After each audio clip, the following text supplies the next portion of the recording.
Hello everyone, Resign Gamer here and welcome back to Katawa Shoujo.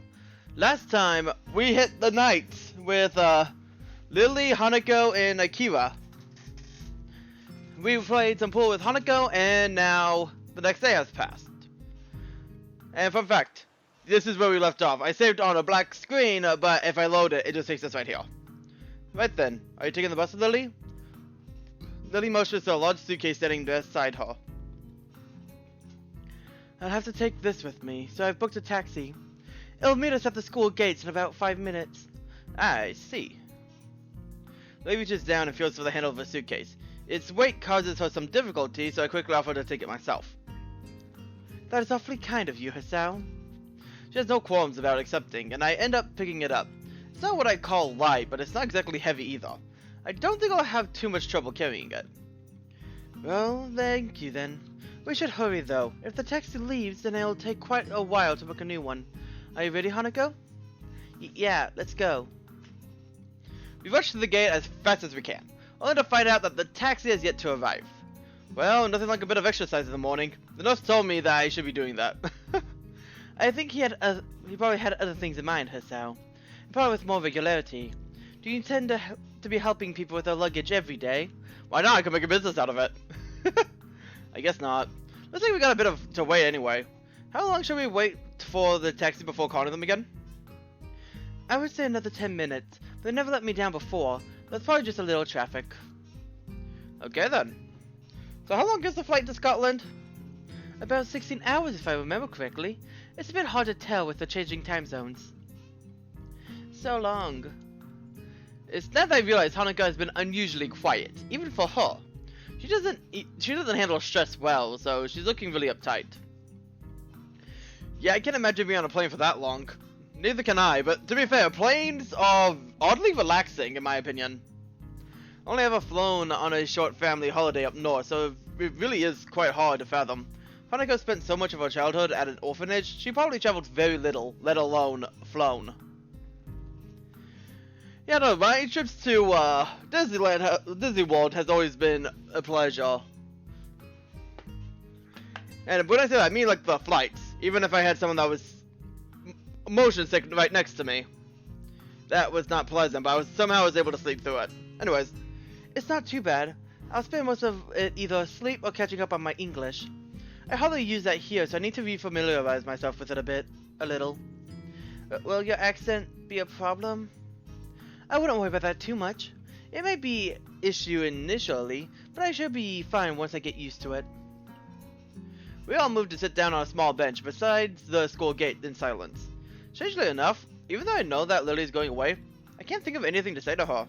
Lily's a reliable person, so it might be because she isn't the one that I'm thinking of most. Lily might not be able to see it, but Hanako's chewing her fingernails nervously. I'm going to talk to her, but you can hear an engine straining up the hill before I get the chance. I think the taxi's on its way. Well spotted, Hisao. I only just heard it as well. A small wave of pride washes over me. To have noticed something at the same time as Lily must have meant that I'm becoming more aware of my surroundings. Way to go, man! Anyway, we'll have to call the taxi company. Don't worry about missing Lily's plane. Once the taxi stops where we're standing, the driver rolls down a window and leans over. After confirming that yes, Lily is the same Lily Satao that booked the trip, we sort out her luggage. The driver opens the trunk of the taxi and takes Lily's suitcase, with Lily climbing into the back seat as he loads into the trunk and slams it shut. Then getting back into his seat and shutting the doors, he waits for us to say our farewells. Have a safe trip, Lily. Take care of yourself. Hanako looks understandably downcast, and that much is obvious even in her voice. Of course I will.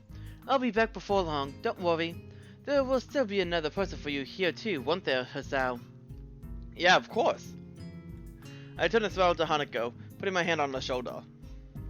She only manages to keep eye contact with me for a couple of seconds, her cheeks red all the while, before turning back to Lily. See you, Lily. Goodbye.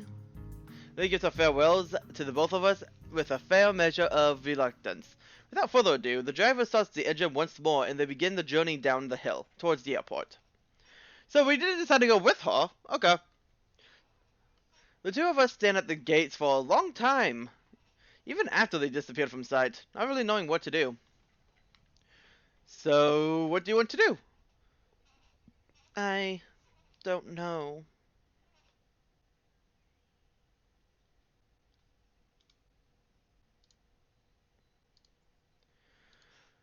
On one hand, I want to hang out with Hanako. On the other hand, I don't think going to the city is a good idea.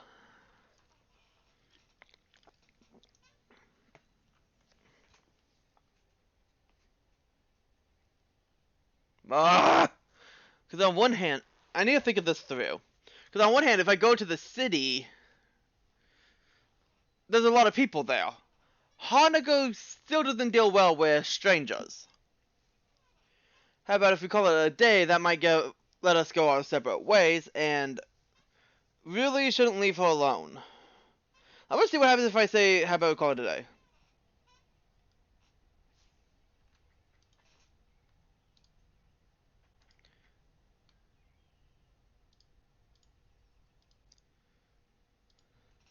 We're standing by the school gate is a mute sentinel.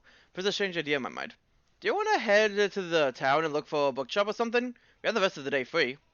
It's a long shot, as Hanako doesn't like going to the city. I kept the fact that we managed to get her out there even when it was so dark as a small miracle, but I genuinely want to spend more time with her. No, she's likely to just refuse and go back to... Okay. I should have gone with my gut. As soon as I read, I'm gonna take a nap, I'm like, well, I fucked up. Really? Really? Let's go. I can't work out why Hanako decided to agree with me, but I'm not about to ask her to change her mind. Stepping off the bus, I immediately noticed that a lot of people are around us. In hindsight, it should have been obvious. Of course, lots of people will be downtown on a Saturday afternoon.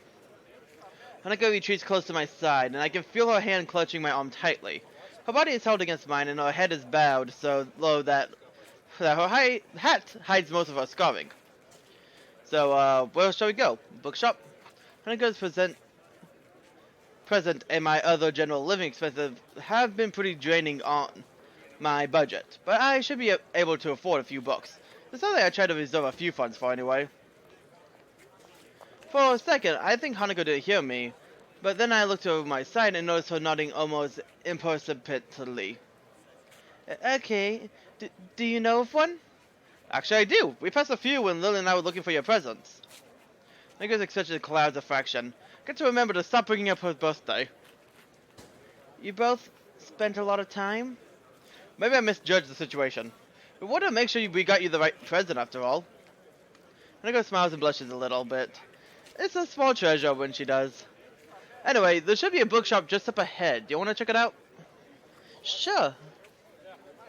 The crowd starts to build up as we walk towards the bookshop. Along the raised high walkways, Hanako latches her other arm onto me as well, making our progress a little slower. As we walk, the sound of the traffic makes me think of a possible distraction for her. I was wondering, Hanako, have you thought yet about when you're going to learn to drive? Driving? Yeah, you're kind of lucky in a way. There aren't a whole lot of students in Yamaku that are allowed to drive. It's not the best topic of conversation, but I wanted to try and distract Hanako from the situation. She's really high strung right now. I don't even know how to drive yet. I really need to get working on that. Then again, all I've really done is make her feel awkward, since she's probably never thought about it. I wish I hadn't said anything. For long, we are before one of the bookshops Lilly and I passed by during our search. What kind of self-respecting bookshop closes on Saturdays? Bookshops don't make much money anymore because of the internet. Maybe they had to just close over weekends? She seems pretty knowledgeable about technology. I guess it's a pursuit that would lend itself well to someone of us who enjoys solitude. Huh.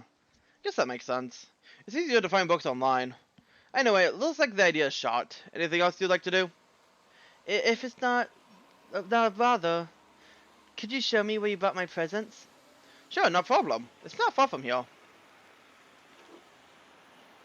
Head off in the direction of the store, only half sure of its exact location. I don't want to repeat of last time, spending half the day walking around aimlessly. Here we are. Othello's Antiques. It's small. Well, yes. It took Lilly and me some time to find it. Can we go in? I don't see why not. It's open. So the antique shop's open, but the bookstores aren't.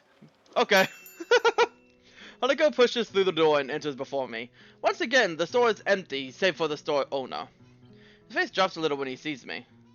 Oh, you're not here for a return, are you? Wait, that's not the girl you had with you last... Wait, that's not the voice I had. Oh, you're not here for a return, are you? Wait, that's not the girl you had with you last time. No, we're not here to return anything. We were just in town and wanted to have another look in here. The store owner considers this for quite a long time. He's not used to high school students coming to his shop on a regular basis. Might this be the friend you bought gifts for? That's right, they were presents for her. The store owner turns to Hanako, who freezes on the spot like a deer caught in the headlights. He moves to address her, but stops before doing so, looking a little taken back. He catches himself staring and looks to the side, addressing us indirectly. The expression is awkward and tense, as in his entire body. I want to be mad at him, but I know full well that I had the same instinct reaction when I first saw her. First surprise, then curiosity, then awkward look away as I dealt with what I'd seen. Hanako looks less panicked than before, but I think the feeling she's giving off now is worse. It's not anger nor annoying, it's anything, it's one of an apology. You're lucky there, young lady, to have friends that care about you as much as they do. Thank you. If I hadn't spent so much time with Hanako, I wouldn't even have realized that she said anything. Then again, the store owner's mumble was hardly clear either, thanks in part of being directly away from us. Hanako strikes out into the store, gazing in wonders of the various items on display. She finds the doll section and spends lingering minutes studying each and every one.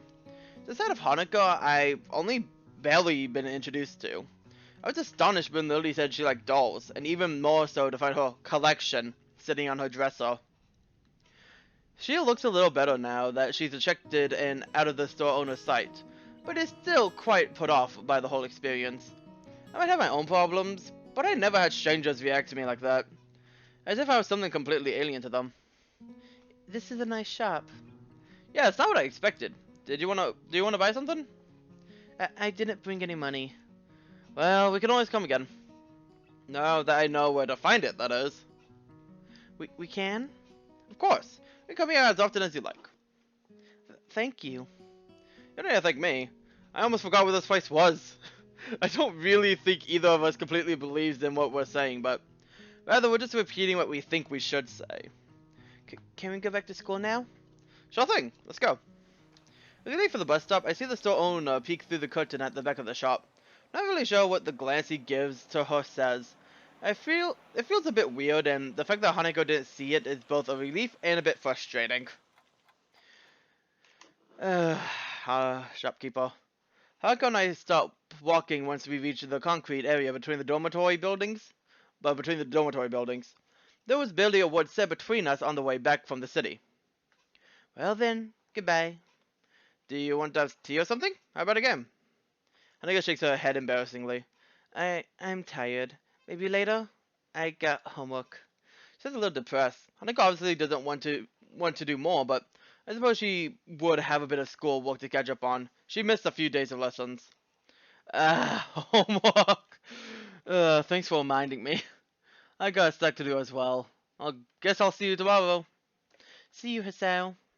Before I can say goodbye, Hanako has turned and begun walking towards the entrance to the female dormitory building. Look at the door as she disappears through for a bit, before going off towards my own dorms. Today was a tiring day. Oh, Act 4?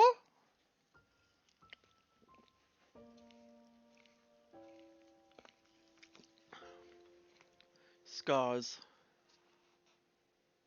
Wait, that's my chest! I realized the hand, but I didn't realize what the hand was touching. I woke up, took my pills, have a nice shower, quickly slipped on my uniform, ate a tasty breakfast, grabbed my bag, and headed off. As all per my usual daily routine. It was only after arriving in class that the normality of the day was thrown off. After taking my seat, I watched my classmates trickle into the room over the next hour, until every empty desk was eventually taken, other than Hanako's. I can never get used to the idea that she doesn't show up to class every now and again. It feels all the more worrying now as well, given that Lilly's left. As Mito continues to drone on, I found my gaze flicking every so often over to her seat. as if she might appear there any moment now. Nobody else seems to care at all about her absence, but they have little reason to. Hanako being absent from class, after all, is perfectly normal. At least, it was. Her attendance hasn't been all that bad from what I've seen in my time here, but it was apparently much more spotty beforehand.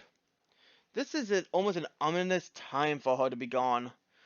It's the day before her birthday, and my suspicions are starting to arise. After the breakdown she had in class when it was mentioned. The increasing amount of my thoughts is taken up by how I can help her, but in the end, I feel like I can't do anything. The bell heralding the beginning of the lunchtime rings out, shaking me out of my thoughts. A collective sigh of relief can be heard from the class, though Muto looks quite put off. He dislikes being interrupted in the middle of his exciting lectures, after all. So when I'm wondering what I should do on lunch break, given that Hanako and Lilly aren't here, the situation presents itself. Afternoon, Hee-chan! Afternoon, Misha, Shizune. You both look as bright as ever. Shi-chan wants to know if you'd like to have lunch with us today. Sure, it'd be good to have some company. I guess we did promise them we'd go the next time they ask. The cafeteria hums with activity, much like my old schools did. Hanako is different, though, in how strangely civilized the lunchtime rush is. What one would expect to be an unruly mob chomping at the bit to get to the serving area is rather a neat and organized line. There's a small amount of jostling, and people's heads are often craning around to check on what's happening up ahead, but it's pretty subdued. So, like my school. This is due, no doubt, to the very serious rules regarding such matters in this school. The same strict discipline is observed when students move in the hallways, or come to and from their dormitories in the school gate. While the reasons for it might be slightly off-putting, I come to quite like the sense of order they enforce in the school. I didn't really like being told by Shizune and Misha to get their lunches, though.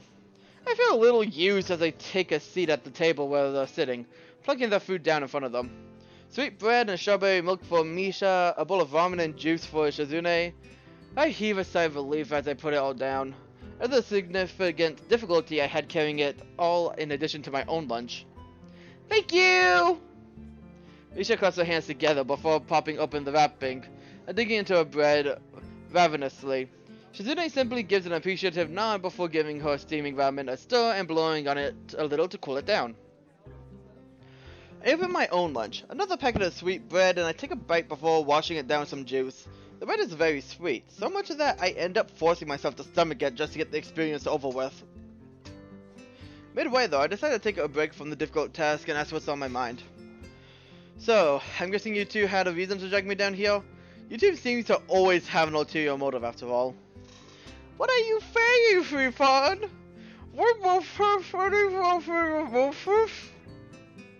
Motherful of sweet bread as she speaks. It's a pretty unpleasant sight. Shizune looks a little grossed out before going back to eating her ramen. I wait until Misha swallows what she has in her mouth before speaking again. You're not buttering me up to make me work with you after school. Nope! Not trying to extract information from me that I might not want to give. Nuh-uh! Fine, you win. I guess you just want to eat lunch with someone as intelligent and handsome as me then. That's it, Hee-chan. You got it.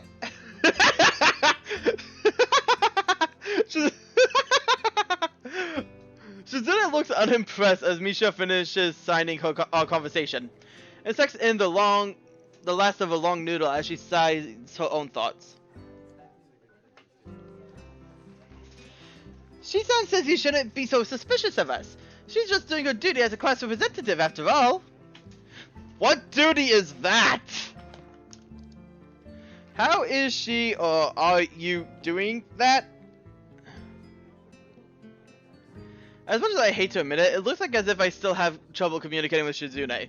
To be fair, we haven't exactly been on her route yet, so it should be a simple matter of keeping eye contact with her and addressing Shizune instead of Misha in my speech, but when someone else is doing the talking for her, it's a surprisingly difficult task.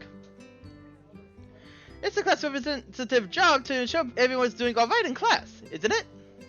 Not really. Wait, how's making me get your food and showing that I go well in class? Today House and adjusts her glasses disapprovingly. So this is the thanks we get for giving you companionship during lunchtime? That's a total dodge of a question. Wait, hang on. How did you know that Lilly's away and Hanako's absent. And since those two are the only people you hang out around with, you also make it kind of obvious to see. Ouch. We have all done so much. She doesn't need to rub it in. But this is payback for before. Right, well, thanks. I appreciate it, and that isn't sarcasm. The two nod and we get back to finishing our meals. It feels a little embarrassing to have been accompanied just because they noticed I was lonely. But it isn't as if they're strangers either. It isn't long before I finish. Yeah, they're most certainly not strangers! It isn't long before I finish the last of my bread and start on the last of my juice. And as I do so, I find my mind wandering back to what I've been thinking about before the two interrupted my train of thought. Feels like I'm the only one in class that so much acknowledges Hanako not being there. It felt like the other time she skipped class, but now it's even more acutely annoying. Does nobody care if she's happy or not? Have they ever written off any possibility of helping to make her feel better? Even Mudo doesn't try to keep her in class, and I'm still not wholly convinced by his reasoning.